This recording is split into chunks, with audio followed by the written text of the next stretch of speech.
Ndetsika iara-mitsangana hanao ny hira fanentanana ny hazakazaka masina ny voalohany ihany.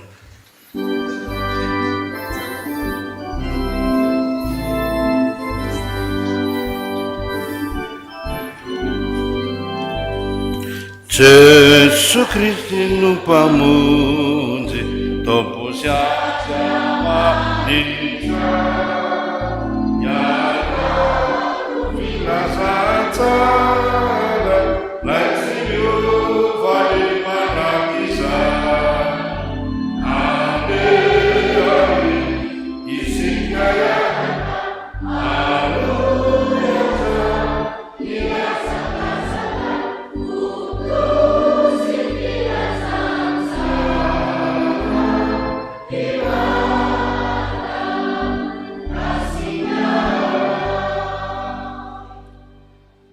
dia lahady natokana ny efitsegema fananambavaka ny afifaby na asa fifandraisana eo anivon'ny efitsegema sy ny fampahalalam-baovao ao anatin'izany ny radio ny efitsegema sy ny télévision izay ampiasain'ny fiangonan'i Jesoa Kristy eto Madagasikara ary ny lafiny arifenitra eo anivon'ny fobe efitsegema.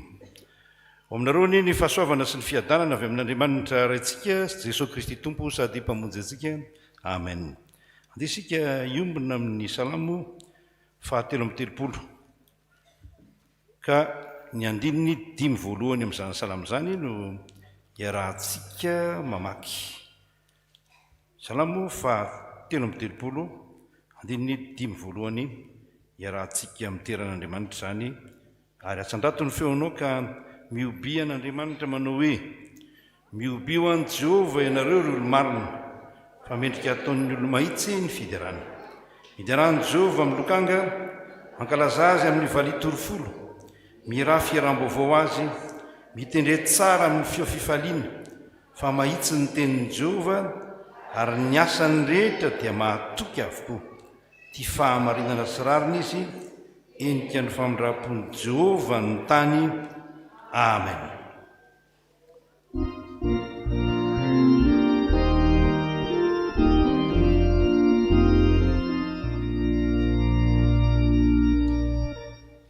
Mio bene farai più tua potenza, iratami amuti più vicina a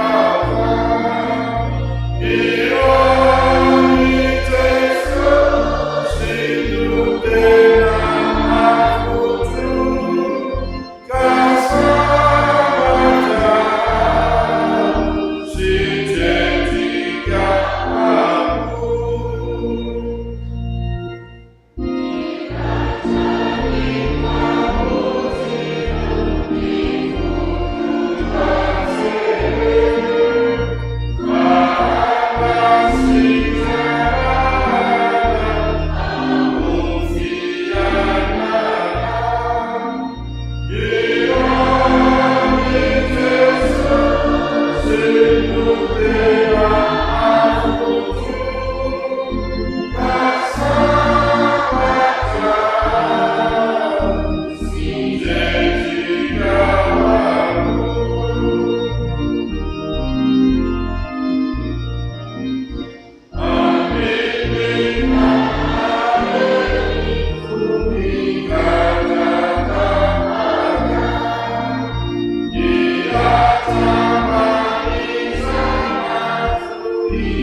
vavaksika. Misaotra anao zay Andriamanitra rain'i Jesoa Kristy tomponay io fa mamindra fo sy miantra ianao ka mamela tombonandro anay. Tombonandro nomenao ity alady ity andinianay tena hibebahanay, ampatsiarovanao anay ny fahotanay sy ny tsy fahatanterahanay. Aoka tsy hanamary teny eo anatrehanao zay, ampianaro zay iaiky fa mpanoty zay. Dia misaotra anao fa na dia toy izany aza ny fahotanay, dia tsy mamelanay ho faty ianao, fa tia hamelona anay hatrany ianao ka milaza aminay ny tokony hibebahanay. Ndreto izay vahoakanao tonga eto anatrehanao amin'izao fidirana faharoa zao, miaiky sy mibebaka eto amin'ny vovoka sy lavelona tokoa izay, mahatsiaro ny tsy fahatanterahanay sy ny tsy fahamendrehanay. Aoka tsy hanamary teny izay eo anatrehanao Andriamanitra. Ny ankatanay dia ny fitarihan-dao ity fanompoavavahana ity. Oren'ny sofina eto indray, ny teninao izay mamindra fo aminay, mitary-dalana anay amin'ny marina rehetra, fa i Jesosy Kristy no lalina sy fahamarinana ary fiainana. Raha misy manota dia manana solovava amin'ny ray izay, dia Jesosy Kristy ilay marina. Ary izany no ahatongavana eto amin'ity toerana masina ity, ny fahafantaranay fa ao amin'i Jesosy Kristy dia mamindra fo aminay ianao. Tompo manatre izao fanompoam-pivavahana izao, no ny amin'i Jesosy Kristy mpamonjy anay. Ary oka tsisy alamaina tokoa izay, fa samy handray avy amin'ny teninao ny famelana ny eloka efa miala eto amin'ity toerana masina ity. Izao vavaka fiderananao izao, dia raiso amin'ny fankasitrahana Tompo fa atolotray amin'ny fanetreteny izany. Amin'ny anaran'i Jesosy zanakao no anaovanay izany vavaka izany. Amen. Azo toerana tompo.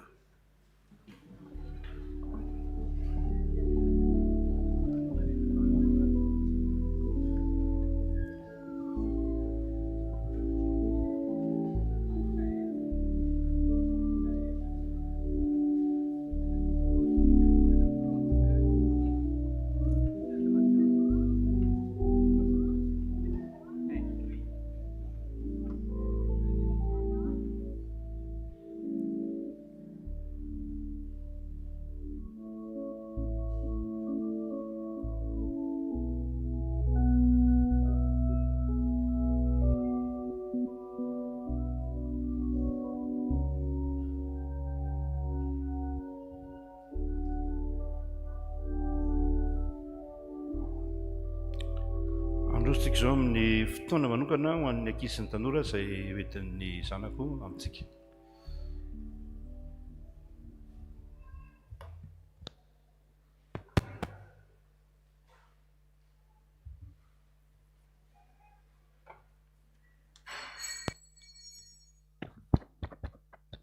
Ny sambana sekolalay dia faly miarahaba antsika ary manohitra ny tenin'Andriamanitra indray amin'ity anio ity. Manasa ny ankizy sy ny tanora ary ny sakaizan'ny sekolalahady hitsangana.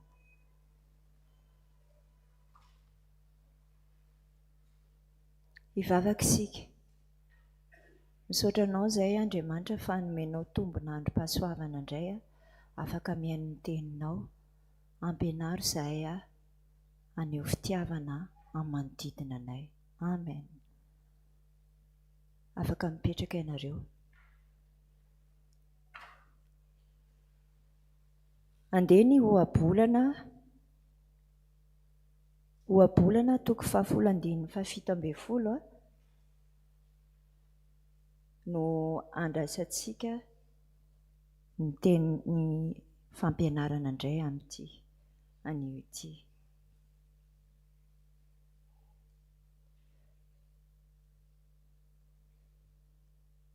Rehefa hita dia izao hamaky azy amin'ny anaran'ny Tompo. Ohabolana toko 10:12 azafady. Tapany by ihany fa ny fitiavana manarina ny ota rehetra. fa ny fitiavana manarona ny ota rehetra.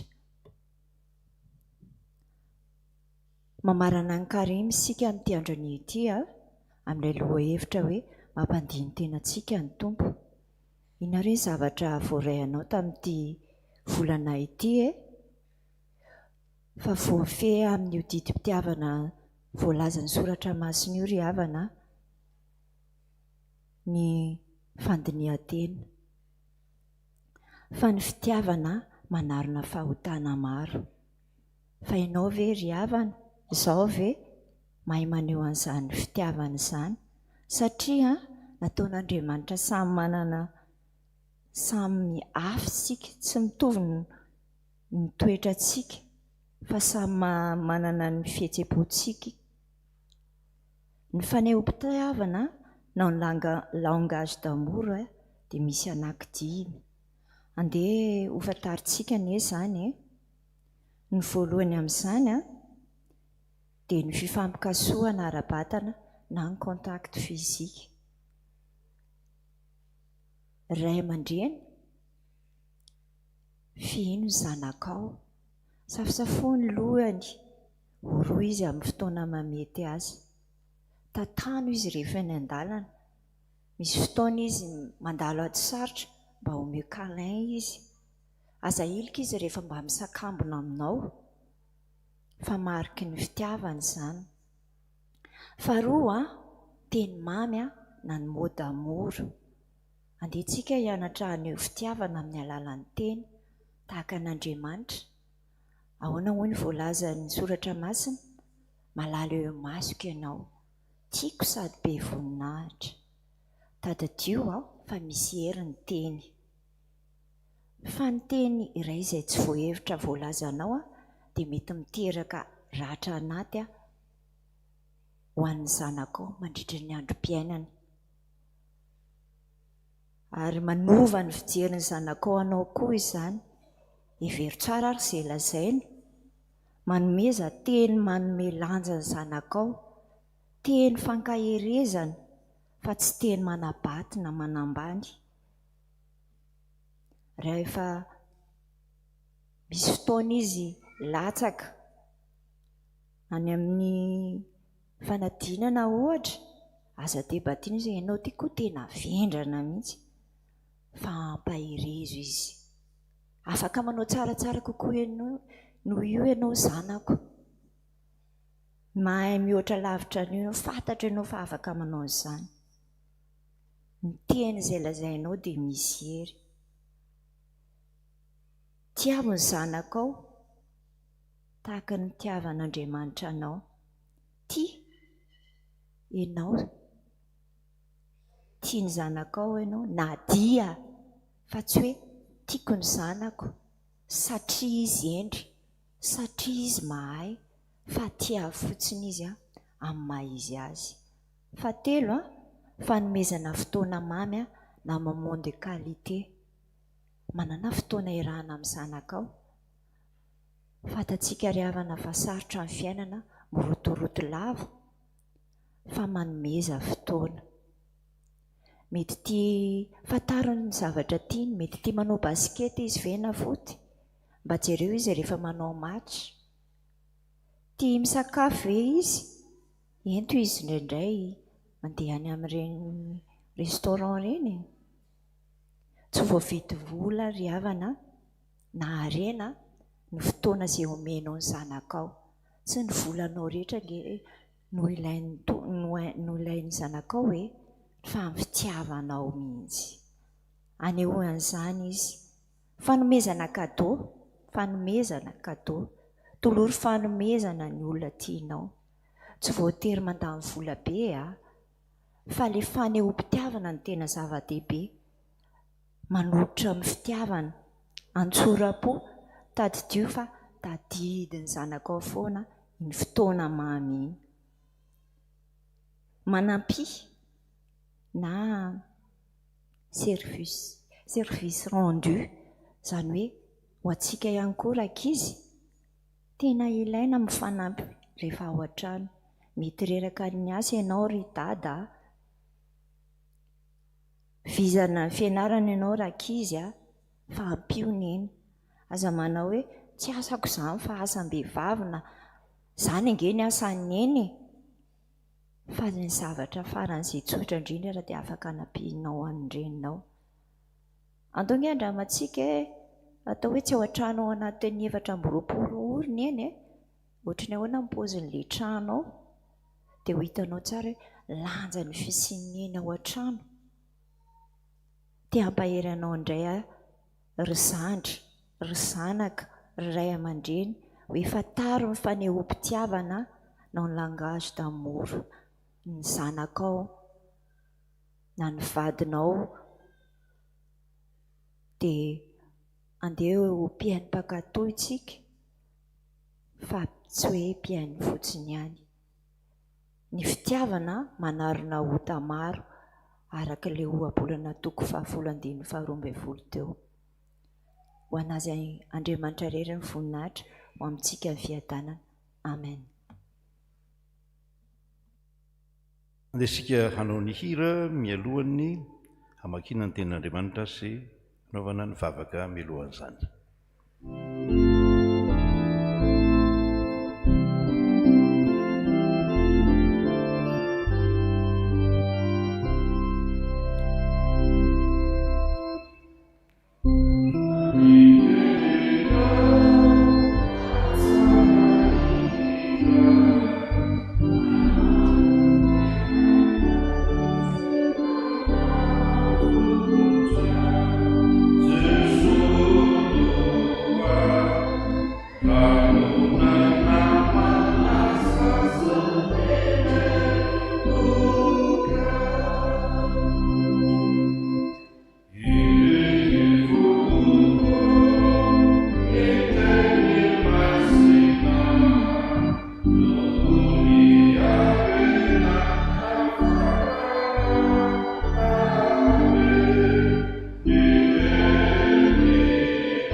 Fotoana eonana amin'ny tompo amin'ny alalan'ny teniny sika riavana.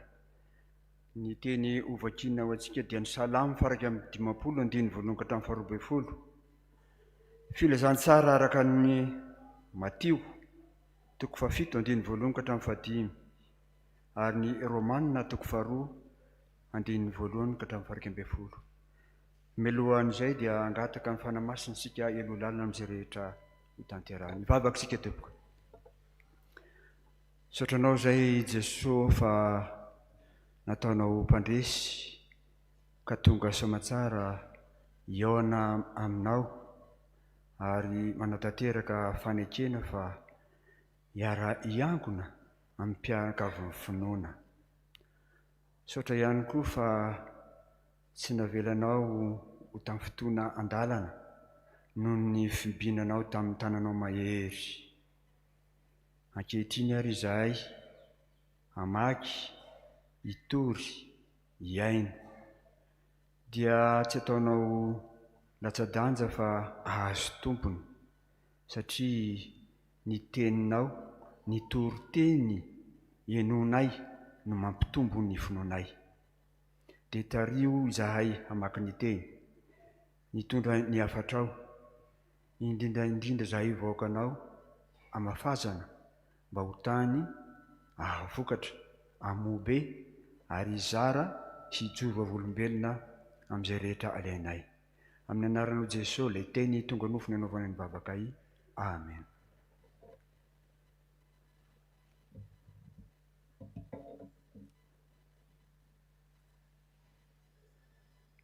Salamo faraka amin'ny 50:1 ka hatramin'ny 12. Hovakiana amin'ny anaran'i Jesosy.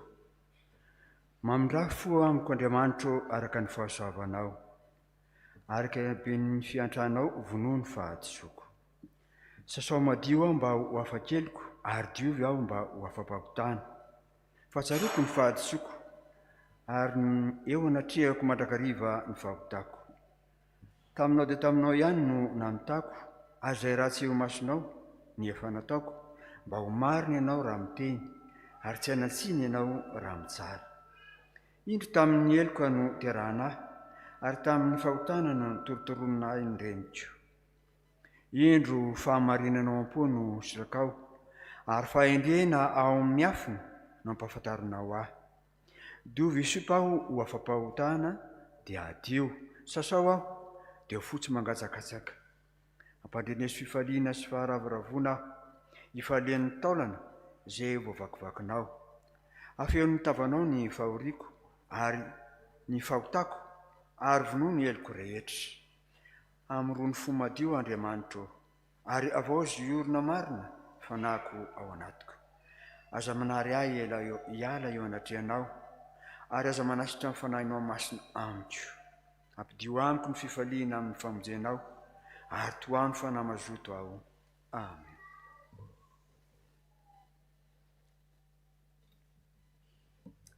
Matio 7 manomboka amin'ny 1 ka hatramin'ny 5.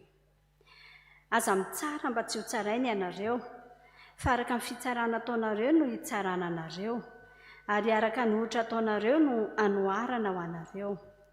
Ary nahoana ianao no mijery ny sombokazo eo amin'ny mason'ny rahalahinao, fa ny andro eo amin'ny masonao dia tsy mba tsaroanao? Ary ahoana no ilazanao amin'ny rahalahinao hoe aoka aho hanaisitra ny sombokazo eo amin'ny masonao, nefa indro ny andro eo amin'ny masonao? Ry mpiatsara velatsia, esory aloha ny andro eo amin'ny masonao, ary amin'izay vao hitanao tsara ny hanesoranao ny sombokazo eo amin'ny mason'ny rahalahinao. Romanina 2:1-20. Koa amin'izany dia tsy manan-kalahatra ianao raha lehilahy, na zovy ianao izay mitsara, fa izay hitsarahanao ny sasany no hanamelohanao ny tenanao koa. Fa ianao izay mitsara aza dia mba manao izany ihany koa. Nefa fantatsika fa ny fitsaran'Andriamanitra dia araka ny marina amin'izay manao toy izany. Ary ianao raha lehilahy izay mitsara manao izany, kanefa manao izany koa ny tenanao, moa ataonao va fa ho afa-mandositra ny fitsaran'Andriamanitra ianao? Sa mavoinao ny arenan'ny famoram-panahy sy ny fandeferany ary ny faharipony, satria tsy fantatrao fa ny famoram-panahin'Andriamanitra dia mitondranao hibebaka?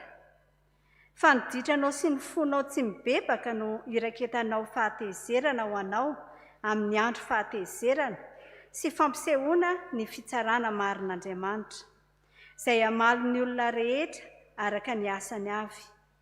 Ho an'izay maharitra manao soa mandrakariva ka mitady voninahitra sy laza ary tsy fahafatesana dia fiainana mandrakizay. Fa ho an'izay mitady ho an'ny tenany ihany kosa dia tsy manaraka ny marina fa manaraka ny tsy marina, dia fahavinirana sy fahatezerana, eny fahoriana sy fahontrana ho an'ny fanahin'ny olona rehetra izay manao ratsy, amin'ny jiosy aloha dia vao amin'ny jentilisa koa. Fa voninahitra sy laza ary fiadanana kosa ho an'ny olona rehetra izay manao ny tsara, amin'ny jiosy aloha dia vao amin'ny jentilisa koa. Fa tsy misy fizahan-tavan'olona amin'Andriamanitra. Amen. Ray masonao manamasinanay amin'ny fahamarinana ny teninao fahamarinana. Amen. Dia hitsangantsika hitsena ny afatra ny ten'Andriamanitra.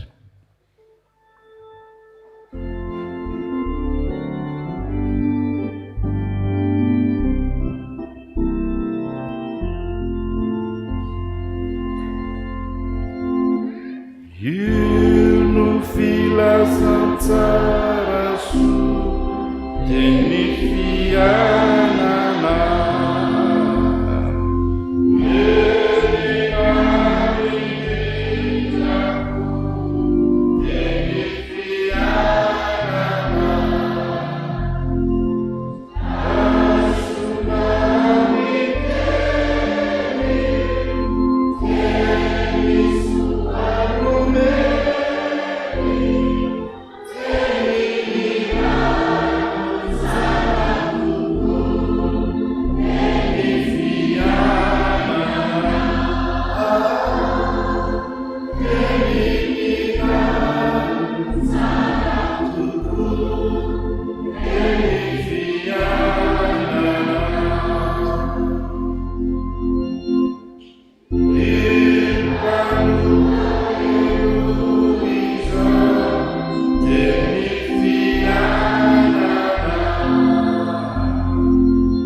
dia mbola amintsika rehetra ny fahasoavana sy ny fiadana avy amin'Andriamanitra raintsika sy Jesosy Kristy tompontsika amin'izao fidirana faharoa ho an'ny fampovavahana amin'ny alahady ity izao. Ny perikupa rehetra no atambantsika ao anatina toroteny anankiray.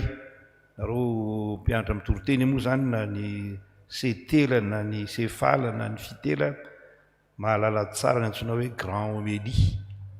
Dia zay zany no endriky ny toroteny androany. Kanefa tsy hoe hotoriana tsiraray akory reo fa atambantsika ao anaty lohahevitra anankiray ny perikupa anankitelo.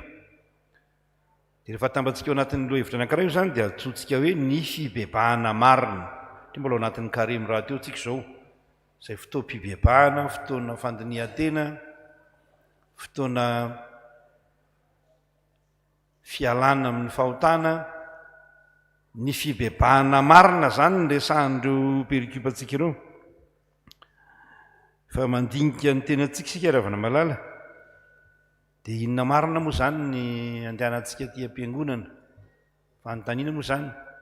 Matetisika dia mieritreritra hoe rehefa nanao zavatra maro be tsy nety tany amin'ny fiarahamonina tany amin'ny fiainantsika manokana, dia mieritreritsika hoe mankany am-piangonana dia afaka. Zany le eritreritra zany. Mankany am-piangonana dia afaka. Sahala amin'ny hoe tomobile nisy fotaka dia hoentina eny amin'ny mpanasa tifirina amin'ny haute pression dia afaka. Dia mieritreritsika matetika hoe rehefa manao teny tsara lahatra amin'Andriamanitra eo ave tsy mba ho enony ihany. Na hoe vita ny vola ny fibebahana, mpanota fa andeha mankany am-piangonana anatitra vola any. Vola koa moa zany zao tsy misy fofony, fa tsy fantatra hoe avaiza daholo. Samy tsy mahalala an'izany tsika.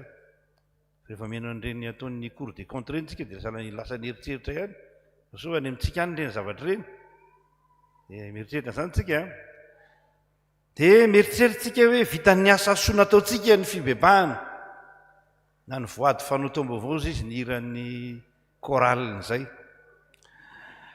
Zava-dehibe nefa io resaka fibebahana io. Satria ny fibebahana ihany no azahoana manomboka zavatra vaovao. Na eo amin'ny asa ringe marina io e. Misy ny antsoina hoe conversion fiovana amin'ny asa. Conversion fibebahana koa ny dikan'izany. Manova asa. Nahita fa tsy nahomby ty anankiray ity dia miova zava-baovao anankiray.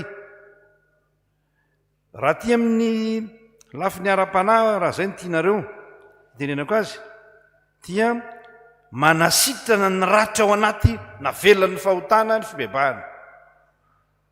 Rehefa manototsika mantsy fa manao zavatra tsy mety tsika dia misy ratra ao anaty eo mikika ao satria ny fahotana rehetra dia lazain'ny soratra masina moa hoe ny fahafatesana maninona ozy izy tambon'ny ota. Dia zany hoe rehefa misy fahotana miotrika zany ao anaty eo dia misy fahafatesana mikika tsikelikely eo. Tahaka ny lojikan'ny zavatra ihany io e. Na amin'ny lafin'ny biolojika aza marina zany. Rehefa mifoka sigara foana ianao isan'andro dia misy mikika eo. Rehefa mihinana zavatra tsy ara-dalàna foana ianao isan'andro dia misy zavatra mikika eo. Rehefa misotro toaka foana isan'andro dia misy zavatra mikika eo anatiny eo. Ary ny manahirana miala amin'ny fibebahana dia ny fahazarana. Miala amin'ny fahotana zafady dia ny fahazarana. Ny fahazarana io zany vao marina ara-biolojika fa rehefa mipetraka ny fahazarana io dia misoratra ny anaty atao hoe zay ny filazako azy, misoratra ny anaty atidohanao any io dia sarotra manala azy. Dia zay mahatonga ny vazaha miteny hoe toetra faharoan'ny olona ny fahazarana. Seconde nature ozy izy ny fahazarana. Sarotra amin'ny olona nefa ny miaiky io fahotana io. Satria efa nisy lala masaka teo zay le resika hoe mahazatra. Zatra nahazatra. Anao na ny fihinana io aza na ny fisotro aza. Za tsy tena anarana zava-pisotro eto fa fantatsika tsara ny zava-pisotro tsy misaraka amin'ny olona. Fa misy connexion émotionnelle amin'ireny tsika fandraisana amin'ireny dia lasa tia an'ireny ianao dia tsy mety raha tsy misotro an'ireny. Na dia misy milaza hoe mahafaty io dia mbola sotroina ihany. zay zany ny olombelona moa zany dia zay ny voajanahary eo amintsika zay. Ny fahazarany ratsy anefa dia raha be koa ny manala azy. Amresaka hoe fahotany ity zany fahazarany ratsy dia raha be manala azy. Ny hoe mibebaka zany dia miala tsitrapo amin'ny ratsy natao na vita. Fa sainga mila ny fanampian'Andriamanitra tsika. Dia tsy afaky-tsika rery io, tsy vitatsika rery io, tsy mahova olona tsika, fa Jesosy no manova olona, Andriamanitra no manova olona. Ny fibebahana dia misy hevitra hoe miverin-dalana. Tia ny lalana nalenao dia hoe diso iny lalana nalenao iny a, diso iny a, dia malala miverin-dalana, fa tsy hoe tia ny lalana, tia ny tiako, fa malala miverin-dalana rehefa hita fa mankanikady ny lalana. Inona natao hoe fibebahana marina rehefa mijery an'ireo perikipy ireo tsika? Zatra anankitelo ihany no resahako amintsika. Anankiray ny fibebahana marina dia ny manaiky fampanota. Zay ny fibebahana marina, manaiky ianao fampanota ianao. Ny fibebahana marina dia ny mihevitra ny fahotan'ny tena aloha, fa tsy ny hafa. Ny tena aloha, fa tsy ny hafa. Aza mitsara mba ho tsara ino izy. Ary ny fibebahana marina dia nitahotra ilay mpitsara marina. Matahotra n'ilay mpitsara marina ianao. Izy ilay mpitsara marina zay? Andriamanitra zay, mpitsara marina zay. Voalohany zany dia ny atao hoe fibebahana marina dia ny fanekena fa mpanota. Davida moa nanarina rehefa avy naka ny Batseba, vadiny Oria, sady namono an'ilay lehilahy tany anady. Natanany nasaina nanatra azy dia nanaiky fadiso izy. Nanaiky fadiso izy. Ary io miaiky fadiso io no manova olona io, manova zavatra io. Misy tenin'ireo siantifika sasasany moa na filozofia milaza hoe ny marina ozy izy dia ny veveran'ny olona ny marina dia karazana fahazavana mahajamba. Fa mihevitra ny olona fa marina dia jamban'izany izy, ka dia tonga diso indray. Dia misy teny lalikevitra nataon'i Jesosy Kristy mandinika azy tsara tsika. Rehefa avy nanasitrana an'ilay lehilahy jamba izy, jamba tany kibon-dreniny, tany Paterana. Dia izy hoe raha jamba ianareo dia ho afaka ny elokareo na ny fahotanareo, fa hoy ianareo hoe mahiratra izay dia tsy afaka ny elokareo. Erikely zay an'izay. Raha jamba ianareo dia ho afaka ny fahotanareo, dia afaka ny fahotanareo. Fa raha hoy nareo hoe mahiratra izay dia tsy afaka ny elokareo. Raha manamary-tena zany ny olona, raha mihevitra fa mahiratra, raha mihevitra fa marina, dia tsy afaka ny fahotany. Ary mifanohitra amin'ny lalan'ny fibebahana zany. Dia misy teny anankiray nataon'ny apôstôly moa zany ao amin'ny Jaona voalohany toko voalohany andininy fahasivy. Jaona voalohany toko voalohany andininy fahasivy. Ao ary mba jereo kely indray raha afaka mijery azay tsika. Tiako tarihana hamaky n'ity baiboly ity mantsy nareo mahatonga ako anao anio, fa ny ankamaroantsika moa tsy fahamezatsiny fa sahiran'ny asa any ianao dia mipirinao ny baiboly dia rehefa alahady vao tediavina hoe nakay zany ilay baibolina teo. Zany marina zany sa tsy marina? Mety ho diso ihany zany lazaiko zany kanefa mety marina amin'ny ankamaroan'olona, mba tsy tompoana teny fantatra ho marina. Jaona voalohany toko voalohany andininy fahasivy. Ahoana ny voalaza ao? Raha miaiky ny fahotantsika sika dia mahatoky sy marina izy ka mamela ny fahotantsika sy manadio antsika ho afaka amin'ny tsy fahamarinana rehetra. Ny fanekena fahotany zany no fiandohan'ny famelan-keloka azon'ny olona. Fa manaiky ny fahotanao ianao dia miandoha ny famelan-keloka. Ho tratranao zany famelan-keloka, omena Andriamanitra zany. Ty Andriamanitra ny marina. Dia misy eo amin'ny obolana fa 20 itsika tsenjery. Obolana fa 20 andiny 17. Ahoana ny ao? Obolana orinan'ny salamo e. 20 ny obolana dia atao hoe fa tsy atao hoe toko. 20 andiny 17. Ahoana ny voalaza ao? Zay manafina ny fahotany tsy ambininy fa izay mitsotraka mafoy azy no azo famindrapo. I Lutera izay fantatsika réformateur ny avin'io fiangonana loteranina io dia niteny hoe ny fiainana kristianina ozy izy dia fibebahana tsy tapaka. Fiainana kristianina dia fibebahana tsy tapaka ozy izy. Anatin'ny bokyny anankiray moa izany nosoratana tamin'ny 1790 no ahitana izany teny izany. Ny fiainana kristianina dia fibebahana tsy tapaka. Ary izay maha kristianina antsika. Tsy kristianina ny olona mena eny izany na mihevitena fa marina, marina, izay marina izay. Ry anina manao an'izao fa tsy izay. Izay ny voalohany. Mila manaiky ny fahotana izany, mila miaiky fahotana raha te hibebaka marina. Izay voalohany. Faharoa, raha tovintsika eo amin'ilay Matthieu indray izany ty, toko fa 7 izy teo mihevitra, alao le avadio amin'izay ny écran fa ahoana inona leo? Mihevitra ny fahotan'ny tena, mihevitra ny fahotan'ny tena. Ny ota malaky mahazo atsika mantsy dia ny mihevitra fa ny fahotan'ny hafa sy ny fahadisony no zava-dehibe fa tsy mijery fitaratra.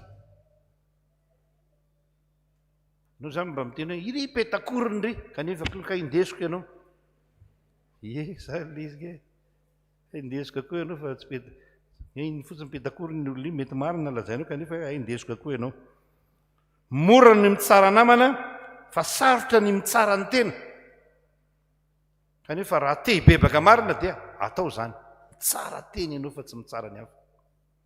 Io zany raha ataoko pratika dia hoe io no manala antsika amin'ny fosafosa sy karazana fanaratsiana olona fary mitety René Tseroa io ny olona betsaka ny olona zatra an'izany vao fakahita dia ahoana ay ianona nanao an'izao ndray ranona hoe reno olona ratsy mihitsy ireny. Salony hoe mba tsara ery izy. Manala antsika amin'izany aza mitsara mba tsy ho tsaraina ianareo. Tsy nataon'Andriamanitra hifampitsara sika fa hitsara tena.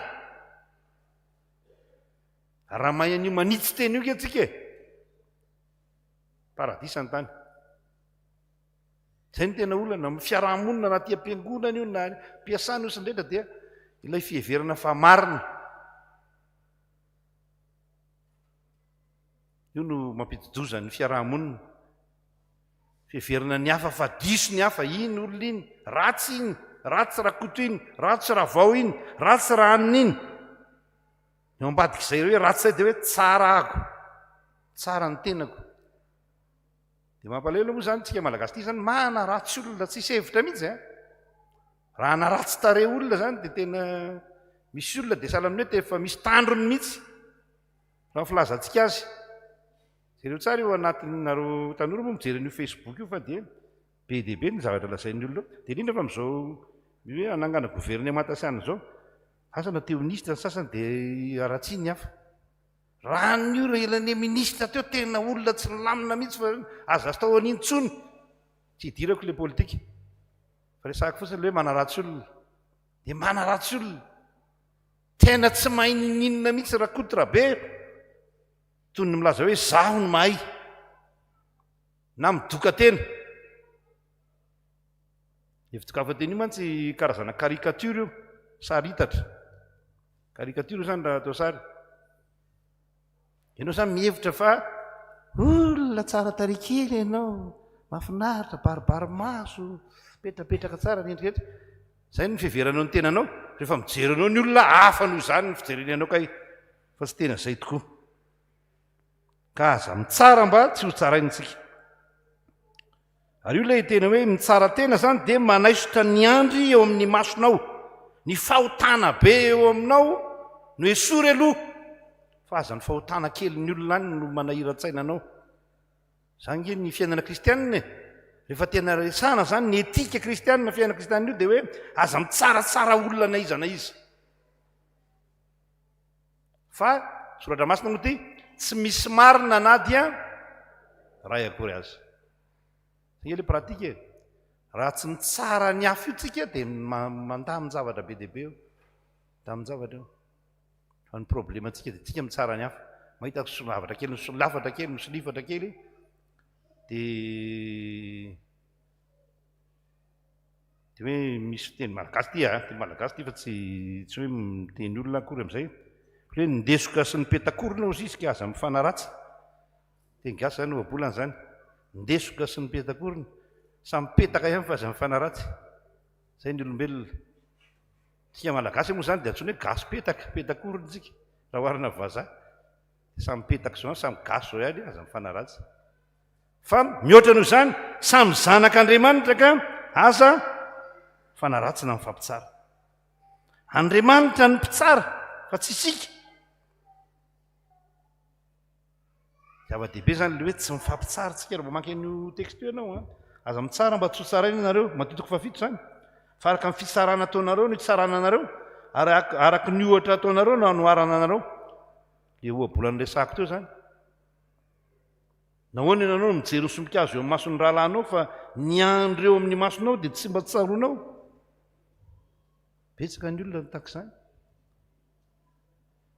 eo zany tsika kristianina dia mieritreritra tsara n'izany tsika levana malala mila mahatsiaro tsika fa mpanota ary samy mpanota misy tantara anankiray zay tao amin'ny radio Madagasikara tany amin'ny asa 10 taona 20 taona lasa zay hoe samy mpanota tsika ary ny samy mpanota dia mifamela heloka fa tsy hoe manamary-tena na hoe mitsara ny hafa ao amin'ny soratra-masina misy tantaran'ilay mpamoretra sy ilay fariseo anankiray mpamoretra heverin'ny fariseo na ny heverin'ny jiosy fa ataoko entre guillemets kely hoe heverin'ny olona fa faikan'olona mihitsy olona mpanambaka olona tsy tia tanindrazana fa mivarotra tanindrazana amin'ny romanina zany kely tsy tiavan'ny olona mpamoretra sady maka vola be no mamadika tanindrazana izy no mividiny etra amin'ny romanina dia aveo indray izy no makahitrany aminao ka raha 500 ny vidianany azy amin'ny romanina dia alainy aminao 10,000 dia zay le matezitra ny olona mpamoretra mamoretra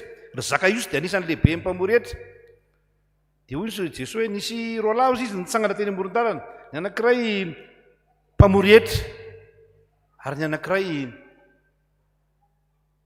fariseo mpanora-dalàna mahay lalàna zany olona mahay ny fivavahana zany fa nitsangana dia fariseo ka nivavaka dia ozy hoe misaotranao Andriamanitra fa tsy mataka ny mpamoretra io mivavaka izao isan'andro aho mandony ampahafolony aho tany Saint Théodore izay nataony rehetra fa ilay mpamoretra kosa ozy izy dia niteny hoe Andriamanitra mamindra fo amiko mpanota sady tsy nendrandrany lanitra akory izy dia lazakeo aminareo izy Jesosy fa efa no hamarininy iny mpamoretra iny rehefa niditra tany an-tranony iny zany ny voavela heloka ka tsy izay manamary-tena akory no voavela heloka fa izay manetri-tena araka andeha soratra masina hoe izay manandra-tena no ahetra ary izay manetri-tena no asandratra ary taka izany koa fibebahana fahatelo inona fahatelo ny zanako matahotra ilay mpitsara marina matahotra n'Andriamanitra zany iza ny mpitsara marina Andriamanitra ny mpitsara marina Andriamanitra ary tsy miovy zany fahamarinan'Andriamanitra zany misy texte anankiray eo amin'ny soratra masina andininy anankiray verset anankiray tiako hitariana kely ny saitsika ao amin'ny salamo 7 salamo 7 andininy faha 1:10 ndavary salamo 7 andininy fa 1:10 ataoko fa misy salamo daholo ny baibolitsika rehetra andininy fa 1:10 misy soratra manao hoe zao ny voalaza zao amin'ny anaran'i Jesosy mpitsara marin'Andriamanitra eny Andriamanitra zay tezitra isan'andro ina dika zany mba manahirana ihany zany hoe raha ohatra ka ny olona ohatranonao tezitra isan'andro dia raha be zany hoe ianao tezitra isan'andro ka mifakahita amin'olona ianao dia tezitezitra foana mety hitsoahan'ny olona ianao fa manahirana azy fa le hoe Andriamanitra tezitra isan'andro dia mahalala tsara tsika fa mpanotsika ary manoto isan'andro tsika tsy miova ny fanoheran'Andriamanitra ny fahotana raha mbola manototsika raha mbola manoitsika dia tezitra amintsika Andriamanitra zany no izy ka mila matahotra ny eo Andriamanitra mpitsara marina io tsika ialantsika amin'ny ratsy nataontsika, ialantsika amin'ny zavatra izay mifanohitra amin'ny sitrapon'Andriamanitra. Matahory ilay mpitsara marina dia ny anao aloha heverina ny fahotanao fa aza mitsara ny hafa, aza mikaretsaka any amin'ny ny hafa, fa ny fahotanao aloha karetsahana, fiteny malagasy zany karetsahana zany a, fahotanao aloha jerena ary matahora ilay mpitsara marina fa sao izay nataonao ihany no ataon'ny hafa, dia mitovy ny fitsarana. Andriamanitra tsy miangatra, tsy hoe ianao pastera na ianao mopera na ianao mpiandry na ianao zao dia miangatra aminao Andriamanitra, fa ny fahotana dia miteraka fahatezeran'Andriamanitra, miteraka heloka. Même cause même effet ozy izy ny tenin'ny olona sasany. Zay no izy. Ka dia manainga antsika izany hatahotra an'Andriamanitra, hatahotra an'Andriamanitra amin'izay ataontsika, fa mpitsara io Andriamanitra io. Mila manontany tena zany tsika hoe anahoana rehefa tonga eo anoloan'ny fitsaran'Andriamanitra, anahoana rehefa tonga amin'ny fitsaran'Andriamanitra, za zao anahoana, fa tsy hoe anahoana ranony. Tonga amin'ny tenenin'ny teolojianina malaza anankiray no niteny an'ity a, zao nitenen'ilay teolojianina malaza anankiray, za ozy rehefa tonga any an-danitra dia Yandel ny jereko voalohany aloha raha ohatra ka any izy. Yandel moa mpamorokira malaza, George Yandel, Yandel. Kasi ianao mieritreritra hoe za zao rehefa tonga any an-danitra jereko any aloha pastera raha any izy. Vo ianao raha izany. Fa Andriamanitra dia mpitsara marina. Raha manoto ianao dia mitovy ny fitsarana. Io zany inona no hita amantsika? Mibebaka marina. Atao tsika hibebaka marina. Tsy atao andro mandalo fotsiny ny andro karimy tahaka izao, fa fotoana andinian-tena, heveran-tena ary hibebahana marina. Rehefa mibebaka marina tsika dia misy andreto zavatra anankitelo reto. Inona avy ireo? Voalohany, manaiky fahampanota. Faharoa, mihevitra ny fahotan'ny tena. Ary fahatelo, matahotra ilay mpitsara marina. Ho an'Andriamanitra voninahitra mandehany ianao ka mba hanaova toy izany koa. Amen.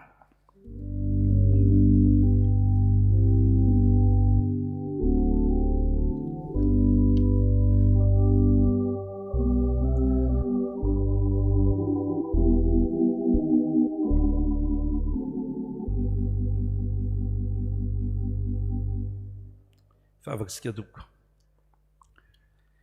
Izany tompo no fampianaran'ny soratra masina, ahaizanay mibebaka amin'ny fahotanay.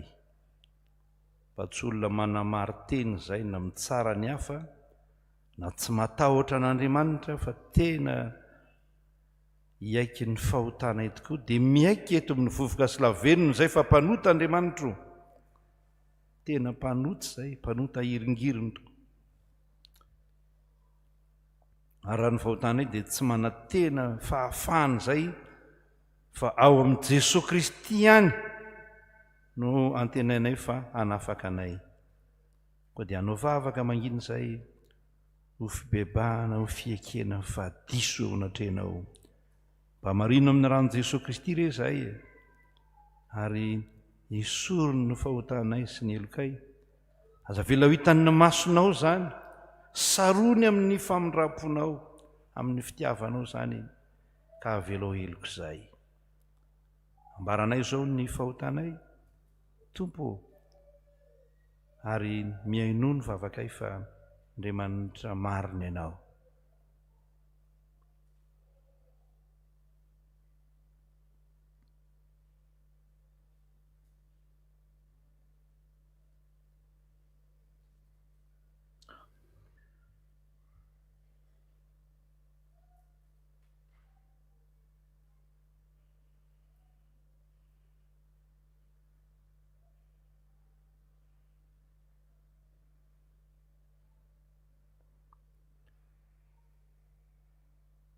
Mahatoko ny famelan-keloka nomenao izay, Tompo, fa marina ny tenao raha miaiky ny fahotantsika isika, dia mahatoko sy marina izy. ka manadio antsika ho afaka amin'ny tsy fahamarinana rehetra. Amarino izay amin'ny rahan'i Jesosy Kristy tombonay. Avela eloko izay fampanota manitra eo anatrehanao izahay.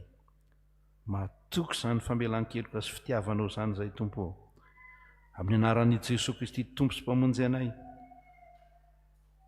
no hanaovanay izany vavaka izany. Amen.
Andray ny famelan-keloka omen'Andriamanitra ho antsika. Amin'ny anaran'i Jesosy Kristy no hanonona an'izao teny izao ho antsika rehetra manao hoe raha hoy isika tsy mananoty sika dia mamita teny sika ary ny marina tsy ao anatintsika. Fa raha miaiky ny fahotantsika isika dia mahatoky sy marina izy ka mamela ny fahotantsika sy manadio antsika ho afaka amin'ny tsy fahamarinana rehetra. Fa efa tonga ny zanak'olona hitady tsy hamonjy ny very koa voavela ny elokareo no ny anaran'ny masina midy erantomitsika. Amen. Sambatra ny olona izay voavela ny elony sy voasarona amin'ny fahotany. Sambatra ny olona izay tsy isainy Jehovah eloka ary tsy misy fitaka ny fanahiny. Amen.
Sandrato ny feonao hanonona ny fanekempononana apostolika iombonantsika amin'ny fiangonana masina manerana n'izao tontolo izao manao hoe mino an'Andriamanitra Raitsy mpanao ny lanitra sy ny tany aho ary mino an' Jesosy Kristy zanany lahy tokana tombontsika izay nitorotoronina tamin'ny fanahy masina nateraky Maria Velitsiny nijaly raha nanapaka Pondy Pilato mbola tamin'ny azojaliana maty kana levy idina tany fiainatsita tsangana tamin'ny maty tamin'ny andro fahatelo niakatra ho any an-danitra petraka eo akavaran'Andriamanitra ratsy toa avy any miaviny tsara ny velona sy ny maty mino fanamasina fiambonana masina manerana n'izao tontolo izao fiambonany olona masina famelan-kelo fitsanganany tena maty ary ny fiainana mandrakizay amen. Mazotoeratopo afaka manao hira anankiray ny atokopira amin'izay mba mihira anankiroa nareo.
Misy zaza anankiray atao batisa amin'ity alahady ity dia mandroso amin'izany isika ny hira voalahatra anaty fandaharana. Irantsika dia mandroso isika 570 sy 700 diny voalohany sy fahatelo. Ny iray aman-dreny zany no mitondra ny zaza makety, ny iray aman-dreny ny mpandray fanasan'ny tompo dia ny fianakaviana manodro ny eo ambanin'ny alitara eo.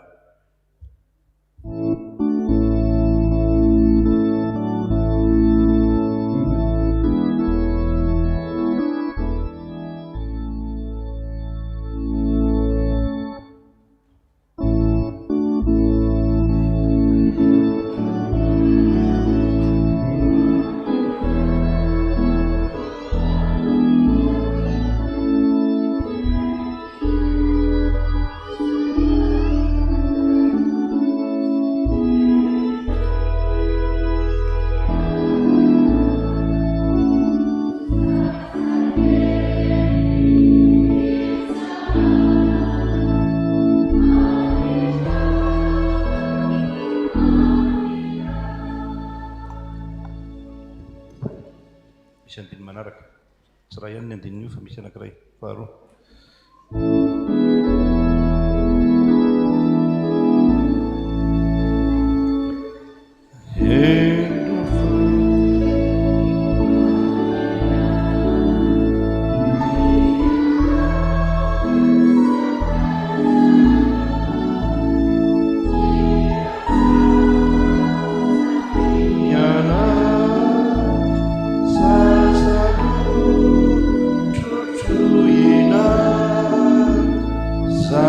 Riavana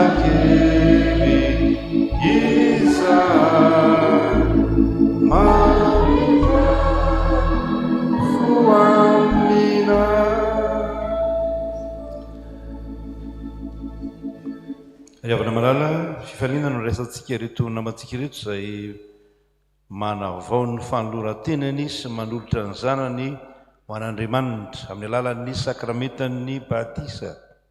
Hoe no iarany tenin'ny soratra masina hanorenan'ny fiangonana ny fanantanterahana ity sakramenta ity. Efa nomena any fa efa narehetra ny an-tandrasa ety an-tany, ko mandehany ianareo dia atao mpianatra ny firenena rehetra, manao batisa azo amin'ny anaran'ny Ray sy ny Zanaka ary ny fanamasina, sady mampianatra azy hitandrina izay rehetra nandadiko anareo, ary indro izao momba anareo mandrakariva hampahatonga ny fahataperan'izao tontolo izao. Ary ahoriko ny fanekeko amiko so aminao mba amin'ny taranaka mandimby ianao hatramin'ny taranaka faramandimby, ho fanekena mandrakizay mba ho Andriamanitra ao sy ny taranaka ao mandimby ianao aho. Ary tao aminy koa no namorana anareo tamin'ny famorana tsy natao tanana, tamin'ny fanesorana ny tenany nofo dia tamin'ny famorany Kristy, fa niara-ny levina taminy ianareo tamin'ny batisa izay niarahanareo natsangana taminy koa no ny finoana ny asan'Andriamanitra izay nanangana azy tamin'ny maty. Fa ianareo rehetra dia zanak'Andriamanitra amin'ny finoana Kristy Jesosy, fa na iza ianareo no natao batisa ho an'i Kristy dia nitafy an'i Kristy. Tsy misy tsony na jiosy na grika, na andevo na tsy andevo, na lahy na vavy, fa iray ihany ianareo rehetra ao amin'ny Kristy Jesosy tompontsika. Noho izany ary iray aman-dreny niteraka dia misy fanekena ataonareo eto anatrehan'Andriamanitra sy ny fiangonana, ko dia aoka ambaranareo mazava tsara izany. Mafy. Manolotra ny zanakay ho an'Andriamanitra raintsika izahay, ekenay ny ijoro na amin'ny teny na amin'ny asa ho mpanompon'Andriamanitra mahatoky, mba hahatonga anay ho fianaran'ny zaza amin'ny mpiainany rehetra. Ekenay ny hanatanterahany fiangonana amin'ny zaza, ny fitaizana rehetra araka ny filazantsara tokony atao aminy, mba hitombony amin'ny fahalalana izao fahasoavan-dehibe noraisiny avy amin'Andriamanitra izao, sy hanekeny an'i Jesosy Tompo, mba hahazoany hery handavana ny asan'ny Satana rehetra. Vonina ny vavaka ho azy sy hampianatra azy vavaka, nga hampiditra azy ho mpianatra sekoly alahady. Ekenay ny hampianatra azy anton'izao fanaovam-batisa izao, ary izahanay ny hitaona azy ho mpandray fanasan'ny Tompo. Amen. Ren'Andriamanitra ny fanekena nataonareo teo izany, matoky azy fa hanampy anareo amin'izany andraikitra masina izany izy, fa ny heriny dia tanterahana amin'ny fahalemena. Isika fiangonana ry afaka malala izay manao batisa ny zaza dia manana andraikitra amin'izay nataontsika batisa, aoka hitsangana isika ho marika izany fandraisana andraikitra izany. Hivavaka isika. Andriamanitra raitsy toa, tianay dia tianay tokoa ianao, ary ny fitiavanao dia mialoha mandrakariva ny fitiavanay ianao.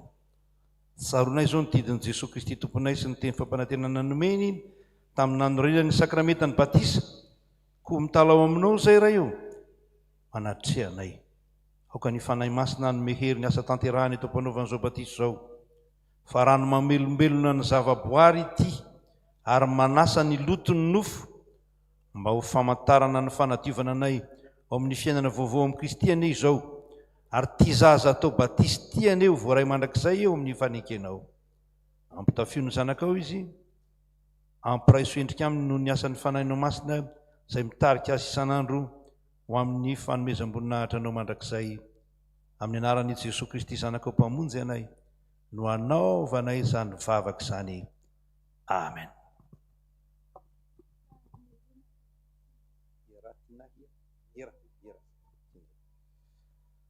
Rahariny rinina era tinay. Manao batisanao aho ho amin'ny anaran'ny Ray sy ny Zanaka ary ny fanamasina ho aminao ny Tompo. Amen.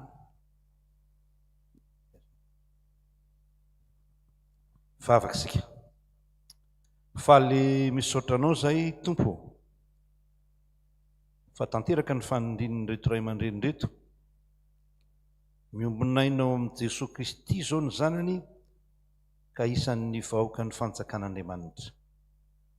Ny angatanay fiangonana ny tehirizanao an'ity zazy ity ao ambany fahasoavanao, ary ny ampaharitanao azy hatramin'ny farany amin'ny fivavahana aminao. Ampio ny ray aman-dreny, azahoany manatanteraka ny fanekeny efa nataony teo anatrenao, omban'ny fahasoavanao any ny ezaka rehetra ataon'ny fianakaviana sy ny ray aman-dreny ary ny fiangonanao amin'ny fitezana ity zazy ity. Angatanay amin'ny anaran'i Jesosy Kristy zany. Amen. Zao ny teny fanomezan-toky ho an'ny zaza izay natao batisa sy ho an'izay rehetra atao batisa ety amin'ny fiangonana. Anaka, aza matahotra hoy ny Tompo, fefa nanavitra anao aho, efa tsy niantso ny anaranao aho, ianao. Ary mandehana ianareo ray aman-dreny ka tezaoman'ny Tompo ity zaza ity. Amen. Daro, azo toerana Tompo. Nanao ny rakim-pahasoavana ny fianakaviana ho anatin'izany.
Tonga amin'ny fotoana anankiray sarobidy ankiosika dia ny fotoan'ny vavaka fangatahana. Misy zavatra manery ny fotsika, misy marary any an-trano, mitady asa, maniry vahaolana samihafa dia fotoanan'izao anaovantsika an'izany. Mivavaha ka aza mitsahatra ary mivavaha amin'ny fanasan'ny fahamarinana vavakasika. Misaotra anao izay raha navelanao hijoro tato amin'ity toerana masin'ity androany. Fantatrao fa tsy tanteraka izay ry Tompo. Kanefa fantatray fa mpamela heloka ianao dia misaotra anao fa navelanao tokoa ny helokay olon'afak'izay. Mbola eto amin'ity tany ity anefa izay ry Tompo. Be dia be ny zavatra mamatopatotra ny fiainanay, ny manahirana anay koa etsy an-daniny, tsy vitsy fa marobe. Misy ny marary, misy ny tsy mananasa, misy ny manana olana samihafa, isam-batan'olona sy isan-tokantrano, misy ny teram-panahy noho ny asan'ny devoly samihafa izay mitranga eo amin'ny fiainany. Andriamanitra rainay eo noho ny amin'i Jesosy Kristy dia samy mangataka aminao zahay, satria ny teninao manao hoe ny tenin'i Jesosy. Laza aminao hoe raha mangata-javatra amin'ny anarako ianareo, misy roana telo mifanaiky fa angata-javatra amin'ny anaranao, dia ataon'ny rainao, ataon'ny ray izay any an-danitra izany. Dia mahatoky izany teninao izany zay ka dia reto izay miombona mangataka ho anay rehetra, isa-tokantrano isam-batan'olona, mba vangio amin'ny fanahinao masina, pahirezo sy tranony marary, ampahirezo ny reraka ao am-po, ny maratra ao am-po, dia hitondranao balsama dia ny rano Jesosy Kristy izay manafaka, izay rehetra voageja, voafatotra, dia hovahanao, voagejany fisotro-toaka, ny foana rongony, ny zava-mahadomelona isan-karazany, ianao ny hanafaka an'ireny rehetra ireny sy ny maro hafa ihany koa. Dia miondrika izay Tompo fa tsy mitanondrika, mangataka aminao izany rehetra izany ho an'ny ankohonanay, ho an'ny tenanay, ho an'ny fianakavianay. Vavaka mangina no ataonay ka dia mihaino ny vavakay, fa ny fonay no miteny ary fantatray fa mihaino anay ianao.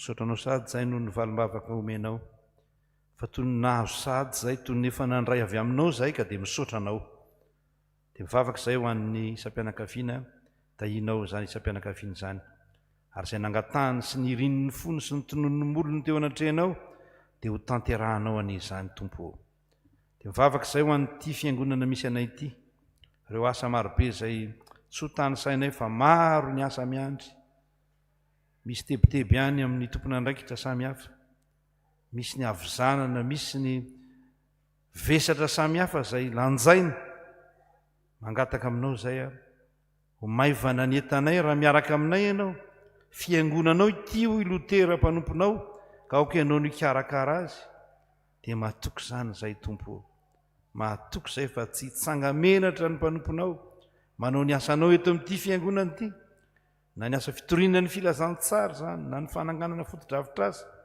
sa zay rehetra mbola akasaina ireo fihetsiketsehana samihafa atao eto amin'ny fiangonana dia tsy raha vola no alaza ao anatin'izany tsy ny vola no hoderaina ao anatin'izany fa ianao Andriamanitra zay tompony zavatra rehetra mahatoky anao zay dia mivavaka ihany koa zay ho an'ny firenenay jereo ny firenenay mbola ao anaty ady sarotra ity firenena ity reny ny zava-misy reny ny zavatra ny ainana ary zao koa ny zavatra mbola misy sy iainana Jesoa atolotra ianao i Madagasikara fa efa ny voady ny akamaroan'ny malagasy ny maro amin'ny malagasy fa ho anao tokoa ity nosina ity satria ao aminao ihany no misy ny fiadanam-po fa sambatra ny firenena izay manana ny Jehovah ho Andriamanina dia mahatoky izany zay tompo miasa mahery eto amin'ity nosina ity ianao ahatonga fahamarinana ho an'izay rehetra mitondra na iza na roviana ary atahotra anao ka tsy sahanao anao foana dia mahatoky izany zay Jesoa zany no vavakay ary atambatra amin'ny vavaka nampianarinao anay manao hoe masinina anie ny anaranao tonga anie ny fanjakanao atao anie ny sitraponao diantany io takiny any an-danitra eo any an'io izay anina sazo ao anay ary mamelana elokay takany namelanay izay neloka taminay aza mitondra anay amin'ny fakapanahy manafahana amin'ny ratsy anao ny fanjakana sy ny ary ny voninahitra mandrakizay amen. Io vavaka io moa zany dia miankina amin'ny finoana izay anananao an Jesosy Kristy fa anao izy raha mino ianao dia ho hitanao voninahitr'Andriamanitra fa tsy mino moa zany ianao dia tsy misy ninina azo atenaina dia tsika ifampiaraba androany zany dia mba iova kely tsika ny fiarabana ataontsika hoe finaritra zany moa fiarabana avy amin'ny soratra masina zany tandremiko fa Jodasy io ny teny takizay finaritra arabo io tandremo zany finaritra dia fandraitanantsika hoe Andriamanitra ne hamela ny elontsika zay ny fampiarabana fanaraka amin'ny toroteny zany ndawary Andriamanitra ne hamela ny elontsika finaritra zanaka malala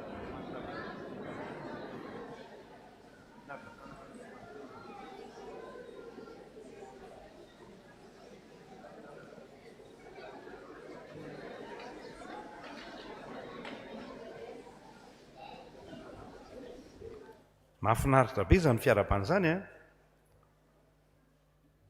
hitanao zany hoe voavela eloko zany zava-dehibe zany dia ho tanteraka amintsika rehetra ne zany raha mamaly miteny zany manao hoe finaritra tompoko dia hoe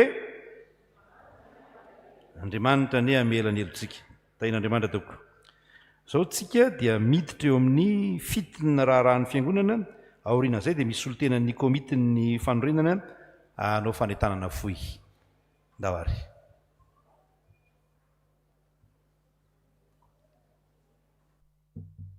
po amin'io sabotsy fa efatra ny volana aprily io amin'ny roa ora sasany po amin'io sabotsy fa efatra ny volana aprily io amin'ny roa ora sasany ary mifarana amin'ny fanomanam-panamo izany fivoriana izany eo ihany koa no anehoana ampisehoana amintsika mpihevitra raha sy ny mpanay fanasan'ny tompo ireo olona zay nifindra fiangonana eto amintsika indray nandritran'izay fotoana maromaro tsy nanaovana ny fanehoana an'ireo olona vaovao zay miangona eto amintsika ireo dia miantso sahady zany ho anareo mpiangona zay nifindra teto amin'ny fiangonana Salema vaovao mba ho tonga amin'io sabotsy 4 ny volana aprily io amin'ny 2 ora sasany. Amin'io sabotsy 4 ny volana aprily ihany koa isika no anatanteraka ilay fanadiovana faobe eto amin'ny fiangonantsika dia mitondra ireo heveritsika fa fitaovana ilaina ao anatin'izany fanadiovana zany isika zany tsy ho ambarako angamba hoe inona avy zany fa dia isika ny malala ny amin'izany hoe raha andeha hanadio dia isika ny mahafantatra hoe tokony hitondra inona aho na tokony hitondra an'izao arak'izay ananantsika no entina makaty amin'ny fiangonana mba ho amin'izay fanadiovana faobe zay. Rehefa vita zany ilay fivorian'ny mpihevitra raha sy ny mpandray fanasan'ny tompo ary ny fanomanam-panahy dia avy hatrany dia miroso amin'izay fanadiovana faobe zay isika.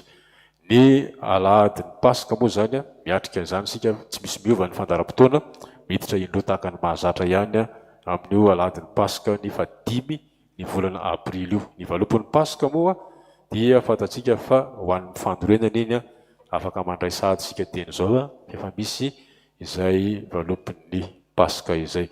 Ho an'Andriamanitra irery voninahitra fa dia hiroso ho amin'ny fanentanana izay ataony komitin'ny fandorenana isika zao.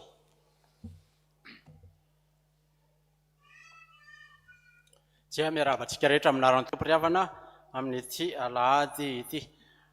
Mamaraparana ny fanentanana ny randonnée isika. Mamarana moa zany tena marina satria moa efa amin'ny asabotsy zao no anatanterantsika ilay randonnée izay rahantsika rehetra eny amin'ny faritra Ambohimanambola Miatsinanana iny zany ilay izy. Ny mampiavaka azy ity moa araka nefa hitantsika amin'ny fanentanana ny sary ny peta-drindrina raha teo dia ny fandehanana train araka ny hitantsika amin'ny sary io. Mbola maromaro ihany indrindra ny ankizy sy ny tanora no tsy nitaingina n'izany lamasinina izany ko dia fotoana io fanararoatra anatanterahana an'izany dia ento ny ankizy fa ho antsika rehetra io. Marihana fa tsy dia mideza loatra akory ny avoana izay ny antsika fa amin'ny niveau accessible zany hoe vita sy afaka ny rehetra. Kanefa ho an'ireo ankizy, misy ankizy madinika mihitsy afaka mandeha, misy ihany koa lehibe izay tsy mahavita ilay lavitrezaka dia nanokanana circuit somary fohifohy ihany ny anareo amin'izany. Ary dia afaka mandray anjara daholo zany natao atsika rehetra mihitsy io randonnée io. Misy ihany moa amin'ireny no tsy afaka no ny antony samy hafa mety hoe toe-pahasalamana, ny asa, ny didy aman'andraikitra kanefa dia entanina mba handray anjara manohana ny asan'Andriamanitra ka dia raisina antanandroa ary ankasitrahana izay ho vitanareo tompoko na dia tsy mandeha aza. Isika izay handray ny fiaingana kosa dia miezaka tsy ho tara ny amin'ny 9 ora sasany maraina tonga eto am-piangonana.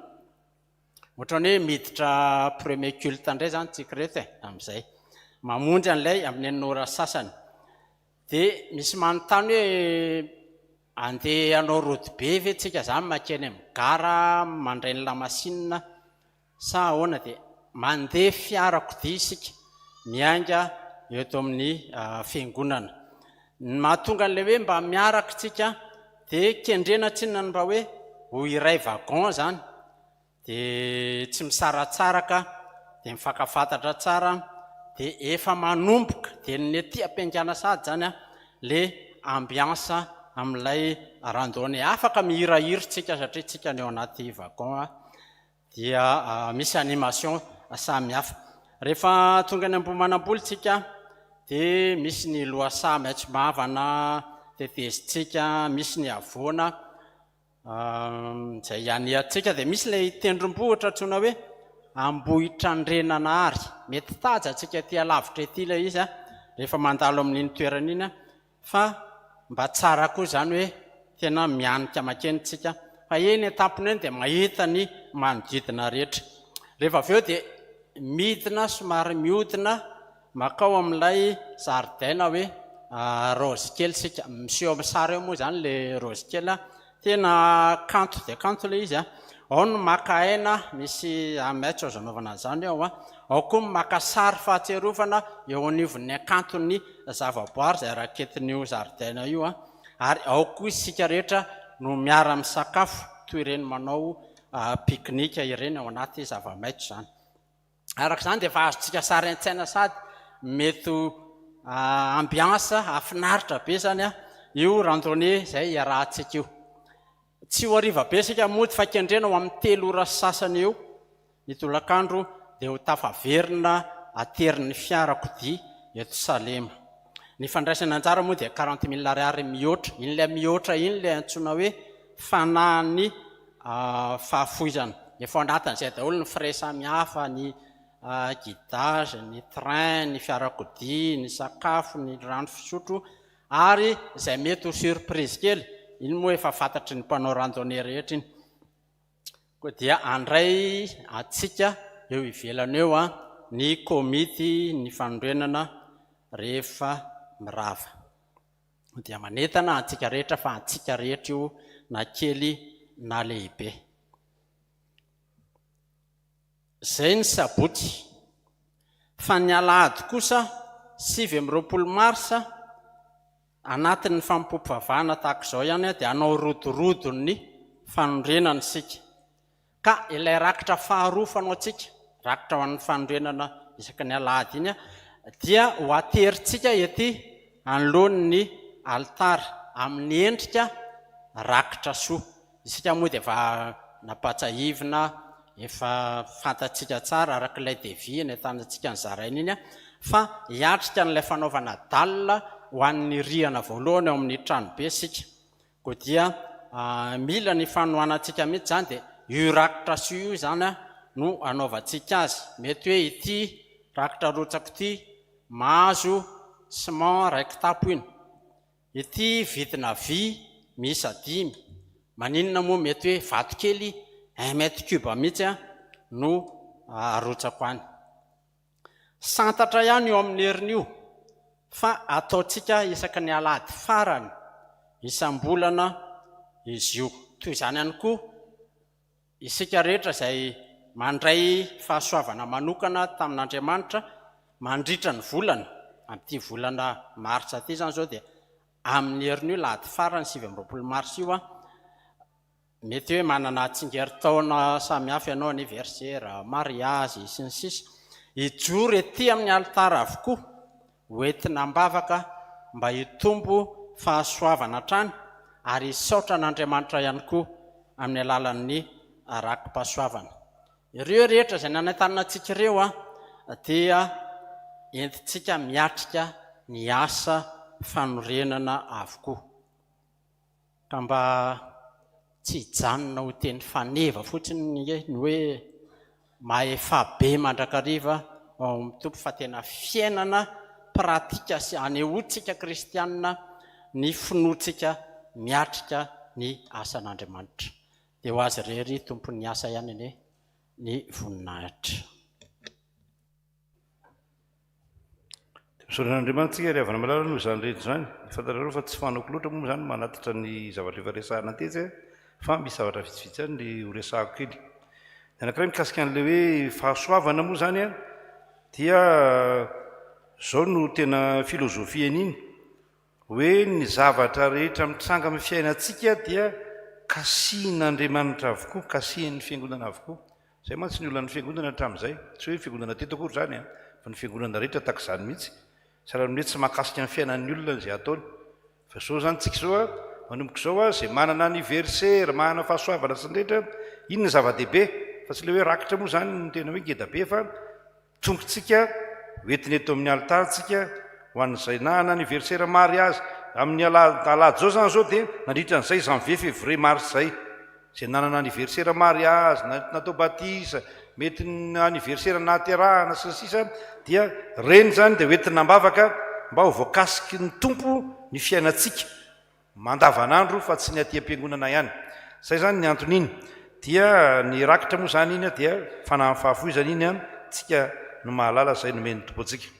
Ny faharoa ilay rodorodo, tsy zavatra vaovao akory, tsy hoe famoronana zavatra tahaka izany io tsy vonjy raha mivaky io tsy zavatra tahaka izany io fa natao hoe rodorodo zany dia hoe io ny misy rakitra faharoa efa rakitry ny fanorenana io amin'ny vanim-potoana anaovana zava-dehibe zany eo amin'ny fanorenana io raha teo a dia manao an'io tsika ka dia samy miezaka tsika araka rehefa nizavaina amin'ny havatsika teo a samy manao zay ananany samy manao zay ananany tsy misy hoe terena fa samy manao zay ananany rakitra io a rakitra soa dia samy manao zay ananany a mety azonao soratana ny anaty rakitra any ary hoe izaho tsy hanome vola fa hanome soman 10 dia zay tsy voatery vola tsy voatery vola hoe za hanome vy 30 fa tsy hanome anany na za hanome vy iray a fa za tsy hanome vola tsy solana zany dia manao zavatra tahaka izany tsika fa sainga raha fitaovana indray dia manontany tsara tsy amin'le tompona andraikitra manontany tsara tsy satria zareo mahalala ny resaka teknika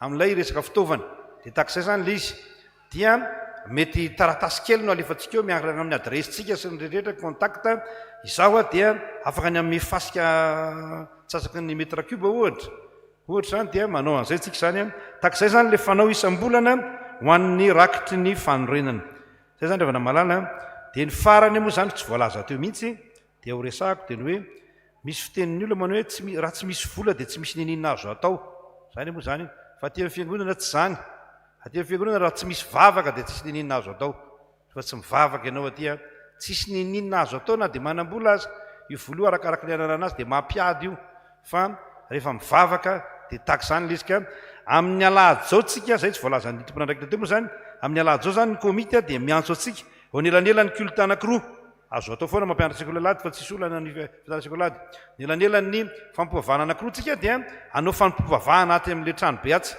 eo moa sady hitanareo koa hoe takinina le fandrosony eo a fe fampivavahana foy a ho atao fangataham-pitahina indray a mba azahoana manao an'ilay dalina voalohany a satria ny programan'ny fiangonana amin'io a dia tahaka izao raha voavity io dalina voalohany io dia manomboka manao finition ny rdc ny redesosé tsika fa mitoy ihany ny any ambony any toy ihany ny ambony ao fa ny dalina voalohany vao vita zany hoe mitafo zany a dia manomboka ny finition n'ilay rdc ary atenena fa mitito an'ity dia azo ampiasaina somatsara ny trano be ao ambany eo a na ho fain'olona io a na ampiasaintsika raha teo amin'izay ilan'ny fiangonana azy zay zany rehefa namalala satria loharanombola maritra moa zany no ananganana io trano be rihana telo a miampy ny rofitopy any ambony dia raha vita ny rofitopy moa zany dia mbola misy trano fanampina zany ho an'ny fiangonana zany dia miraro soa antsika rehetra dia samy mivavaka ho an'izany asa zany a dia mirodorodo ao zany tsika mirava ny culte voalohany a dia mirodorodo makao tsika rehetra dia zay hiditra culte faharoa koa dia makao daholo a miara-mivavaka fefakadiny any ao ny vavaka dia vita ny vavaka fefakadiny a dia samy ravintsika ny miditra faharoa moa zany miditra ny efa nahavita moa zany dia mody dia miraro soa tompoko tain'Andriamanitra zao tsika dia anaovao ny fanolorantena ho an'Andriamanitra amin'ny alalan'ny rakitra tsy mbola le rodorodo androany kory fa mbola mandeha tsy moramora aloha fa aza miazakazaka loatra da ary tokopira no mihira ao anatin'izany nareo diakona no anatin'ny rakitra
dia ara-mitsangasika handolo tena ho an'Andriamanitra ary andolotra ireto fambesana ireto.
Sodrano atolotra anao amin'ny anaran'i Jesosy Kristy eto amintsika. Ary Andriamanitra ny fahasoavana rehetra izay efa niantsonareo any amin'ny voninahiny mandrakizay eo amin'ny Kristy, rehefa niaritra fahoriana vetivety ianareo, dia izy no hatanteraka sy ampiorina ary ampitoetra anareo. Ho azy anie ny fanjakana mandrakizay. Amen. Mahazo toerana tompoko. Fahafaha mangina.